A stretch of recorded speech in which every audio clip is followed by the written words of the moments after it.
Good morning everyone, সবাই কেমন আছো? তো সকাল সকাল চলে এসেছি ডালহাউসি, আমার সেই প্রিয় রাস্তা যেখান থেকে হাঁটতে আমার খুব ভালো লাগে। তো একটু এলআইসি বিল্ডিংয়ে যাবো, দরকার আছে। তো আমি এখন এলআইসি বিল্ডিংয়ের কাছাকাছি চলে এসেছি হাঁটতে হাঁটতে। তো যেটা বলছিলাম, কালকে আমি সন্ধ্যাবেলা ব্লগটা স্টার্ট করবো ভেবেছিলাম সারাদিন পর। তো শুরুও করেছিলাম, কিছু কথা বলার জন্য আমি ভিডিও রেকর্ডও করেছিলাম, কিন্তু সেটা আজকে মানে শেষ পর্যন্ত ব্লগটা আমি কমপ্লিটও করিনি আর পোস্টও করিনি। কারণ তোমাদের বলছি কারণটা কি, মানে একদম মন মেজাজটা ঠিক ছিল না, শরীরটাও খারাপ লাগছিল সত্যি কথা বলতে। কেমন এনার্জি পাচ্ছিলাম না, কেমন একটা লাগছিল। তো বাকি কথাগুলো পরে বলছি, কারণ এসে গেছি কাছাকাছি।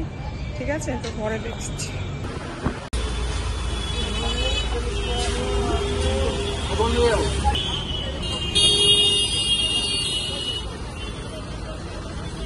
প্রচণ্ড রোদ, এখন বিকেল 4টে বেজে গেছে, আমার এখনও লাঞ্চ হয়নি। আমি ডালহাউসির থেকে একটু লিট্টি চোখা কিনেছি, অনেকদিন খাইনি, দেখতে পেলাম বলে নিয়ে নিলাম। এখন বাড়ি গিয়ে খাবো।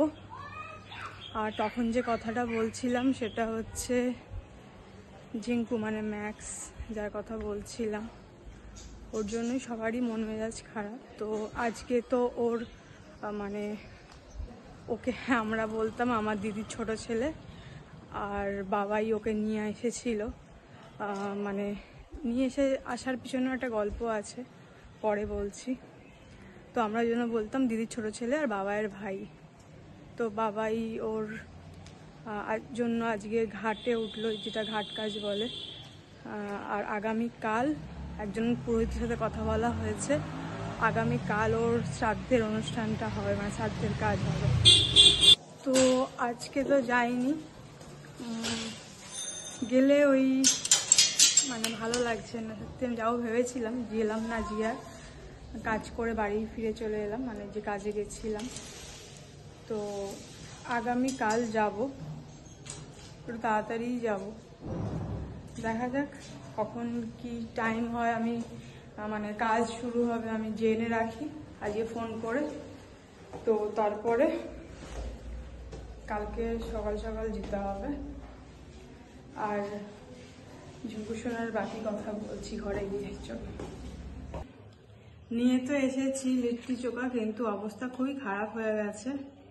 অনেকদিন খাইনি। আগে অফিসে যখন চাকরি করতাম তখন আমাদের যারা যারা ট্রেনে আসতো শিয়ালদা স্টেশন থেকে নিয়ে আসতো আমার জন্য, কিন্তু এখন এটা নিয়ে এসেছি, আনাটা ভুল হয়েছে, খেয়ে এলে ভালো হতো।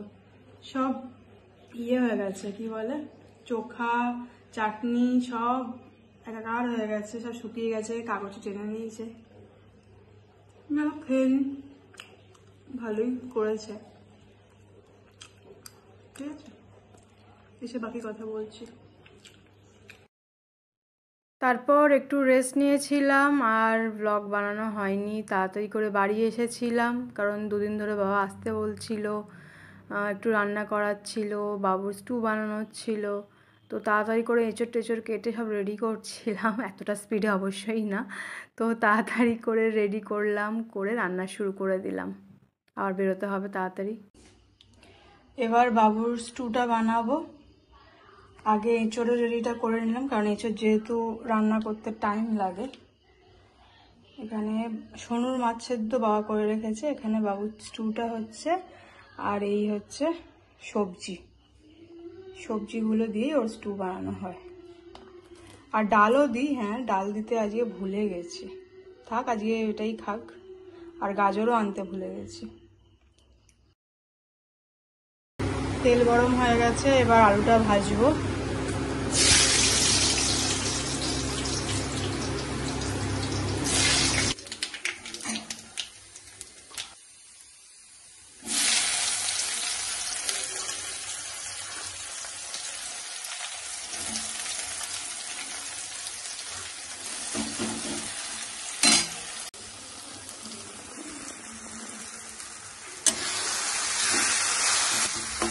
মশলাটা কষা হচ্ছে, টাইম লাগে। চনু তুমি ভূতুর মধ্যে বসে আছো কেন বাথরুমে? বেরিয়ে এসো মা, খাওয়া হয়ে গেছে, বেরিয়ে এসো। হ্যাঁ বাবা, রাগ রাগ করে দেখুন না, চোখটা জল জল করছে, লোকে ভয় পাবে তো। চলো না আম্মা, চলে এসো। চোখে জল কেন তোমার? ঠান্ডা লেগেছে? মেয়ে পচা, তুমি পচা। কেন বসেছো এখানে? তোমার তো খাওয়া হয়ে গেছে, থাকবে নাকি যাবে? তুমি শোবে সোনু? তুমি ওখানে শোবে? বাবাকে তুলে দিয়ে শোবে?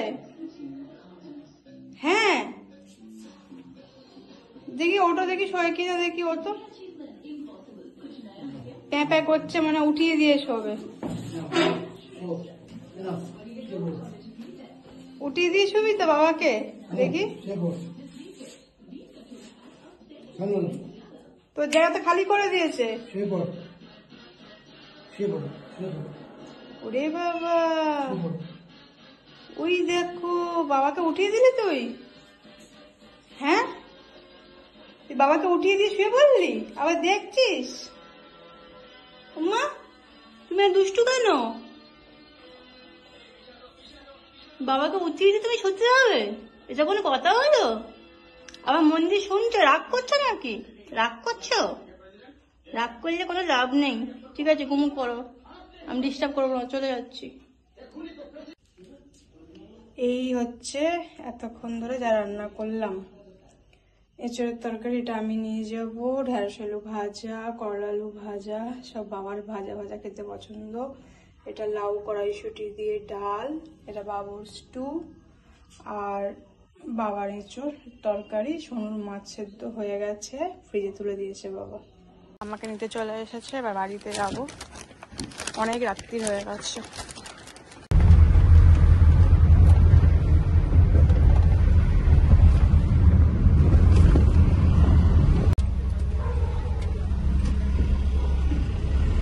তো বাবার ওখান থেকে বাড়ি ফিরলাম, অনেকটা রাতই হয়ে গেছে। আজকে তেমনভাবে ব্লগ বানাইনি, তোমরা দেখলেও বুঝতে পারবে।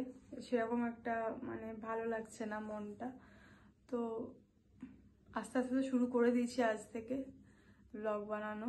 কাল থেকে আরও ঠিকঠাকভাবে করব। আর আগামীকাল তো যাব চেতলার বাড়িতে, তো সকাল সকাল আশা করি বেরোবো, চেষ্টা করবো তাড়াতাড়ি ঘুম থেকে উঠে রেডি হয়ে বেরোনোর। তো আজকে দিনটা এখানেই শেষ করছি ব্লগটাও, কারণ এখনো খাওয়া হয়নি, খাবো, খেয়ে তাড়াতাড়ি ঘুমাবো, শরীরটা ভালো লাগছে না। তো দেখা যাক কাল থেকে কীরকম কি হয়, তোমরা সাথে থেকো। প্লিজ সাবস্ক্রাইব করো আমার চ্যানেলটা, লাইক করো, কমেন্ট করে জানিও কেমন লাগছে না লাগছে। আজকে ভালো লাগার মতো কিছু ব্লগ বানাইনি অবশ্যই, মন মেজাজ যেহেতু ভালো না, শুধু ওই কথাগুলো মাথার মধ্যে ঘুরছে যে আর গেলে চেতলার বাড়িতে কেউ দৌড়ে আসবে না। মানে আমি ওকে অনেক কিছু বলতাম, স্নো বেবি, জঙ্কু সোনা, অনেক কিছু বলতাম। ওর ভালো নাম ম্যাক্স, মানে কৃষ্ণের মতো 108টা নাম ছিল ওর। আমরা সবাই যে যা খুশি নাম দিতাম, সুন্দর সুন্দর নামই দিতাম। তো ও রেসপন্স করতো, বুঝতো ওকেই আমরা ভালোবেসে ডাকছি। তো ও যেহেতু আর নেই, তো সেই জন্য সবারই মন থেকে ব্যাপারটা বেরোচ্ছে না।